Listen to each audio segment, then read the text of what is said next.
የሚሻለው? እቺ ልጅን እሺ ታዋት በቃ ሩታን ታዋት በቃ እሺ።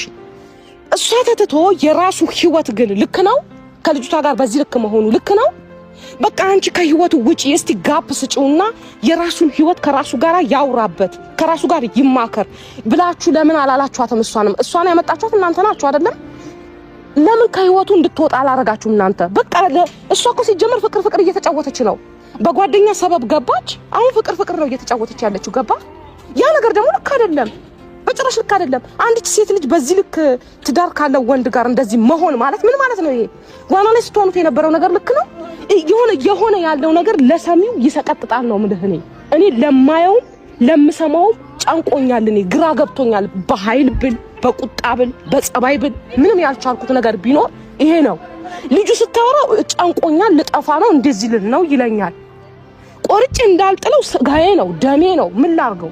አጥንቴ ማን ነው? አንድ ጣቴ ቢታመም ቆርጬ አልጥለው አስታምመዋለሁ እንጂ አሁን ይሄንን ነው። አሁን እኔ ግራ ገባኝ። ምንድነው ማድረግ ያለብኝ? ቤተሰብ በዚህ ምክንያት በአንድ ልጅ ምክንያት ቤተሰብ መጨነቅ አለበት? አቤላ አንተ ብትሆን ቤተሰብ እንደዚህ እንዲሆን ትፈልጋለህ? በየቦታው በየሚዲያው በየአካባቢው እንደዚህ ሲሆን ቤተሰብ ልክ ነው?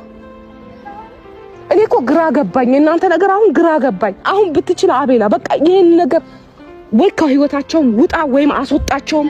ብቻ ይሄን ነገር እንዲስተካከል እፈልጋለሁ። እስቲ ሰላማዊ ህይወት ይኑር በቃ ልጁ። በቃ ጸጥ ያለ ነገር ይሄ ከትርኪ ሚልኪ ህይወት አስወጣው።